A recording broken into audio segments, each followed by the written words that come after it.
तो welcome to PW. तो चलिए यहाँ पे अपने इस क्वेश्चन को देखते हैं। क्वेश्चन क्या बोल रहा है, if the moon attracts the earth why does the earth not move towards the moon. Not move. Okay. तो क्वेश्चन की लैंग्वेज बिल्कुल सिंपल है। क्वेश्चन में ये बोल रहा है कि आप जानते हैं कि जो अर्थ है वो मून से अट्रैक्ट होती है ना, तो फिर अर्थ मून की तरफ मूव क्यों नहीं करती। ये सिंपल सा क्वेश्चन है, तो उसको बिल्कुल आपको लॉजिकल तरीके से बताऊंगा मैं। तो यहाँ पे इसका एक्सप्लेनेशन देखते हैं।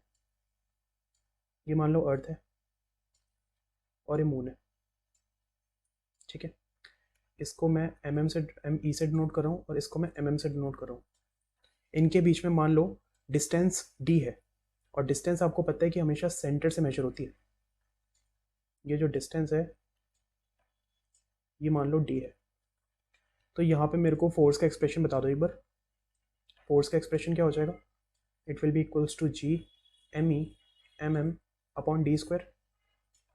और ये जो फोर्स है ये कौन सा फोर्स है, जो अर्थ मून के ऊपर लगा रहा है, या ये वो फोर्स है जो कि मून अर्थ के ऊपर लगा रहा है। ऑब्वियसली ये वो फोर्स है जो दोनों एक दूसरे के ऊपर लगा रहे हैं। अर्थ भी मून के ऊपर सेम फोर्स लगाता है, मून भी अर्थ के ऊपर सेम फोर्स लगाता है। यही तो अपन जानते हैं, because the force is equal and opposite in nature. ठीक है, तो यहाँ पे मैं लिखूंगा both earth and moon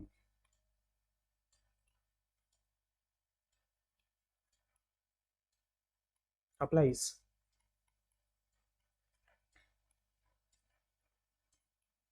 equal force on each other.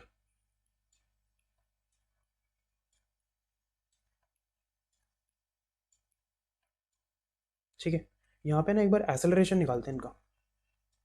यहाँ पे एक बार देखो, पहले मैं मून का एक्सेलरेशन निकालता हूँ फॉर मून। मून का एक्सेलरेशन यानी कि मून के लिए इक्वेशन लिखूंगा, Newton second law, mass of moon into acceleration is equals to, मुझे क्या पता एक्सेलरेशन क्या है, कुछ भी आता रहेगा, is equals to G M E M M upon D square.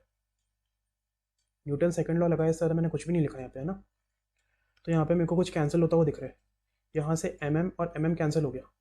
तो इसका मतलब एसेलरेशन की वैल्यू क्या आ रही है, एसेलरेशन की वैल्यू आ रही है G M E upon D square. यही सेम काम आप अर्थ के लिए भी करो एक बार, फॉर अर्थ। फॉर अर्थ, अर्थ के लिए अगर मैं इक्वेशन लिखता हूँ तो क्या होगा, एम ई इंटू एसेलरेशन। एक काम करते हैं, यहाँ पे इसको ए एम लिख देते हैं, मून का एसेलरेशन, और ये अर्थ का एसेलरेशन ए से डिनोट करो, is equals to G times M E M upon D square. यहाँ पे भी मेरे को कुछ कैंसिल होता हुआ दिख रहा है, एम ई और एम ई कैंसिल हो गया। इसका मतलब यहाँ से एसेलरेशन ऑफ अर्थ कितना आ गया, G M upon D square. ठीक है, अब आप मुझे एक बात बताओ, अर्थ और मून में से मास किससे ज़्यादा है। ऑब्वियसली अर्थ का ज़्यादा है, मास ऑफ अर्थ तो बहुत बहुत ज़्यादा है as compare to mass of moon. ठीक है, अगर मास ऑफ अर्थ ज़्यादा है तो फिर इसमें से ये पहला टर्म और ये दूसरा टर्म, इन दोनों टर्म में से कौन सा टर्म ज़्यादा होगा।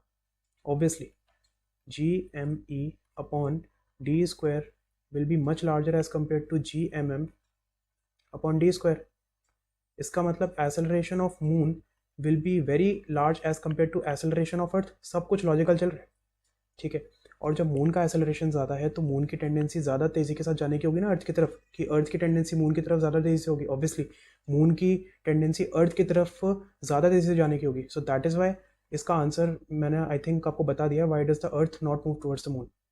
ठीक है, मूव तो करेगी बट बहुत स्लो स्पीड में करेगी। आपको दिख रहा होगा कि अर्थ का एसेलरेशन कितना कम है। तो यहाँ पे मैं लिख देता हूँ हेंस प्रूफ्ड।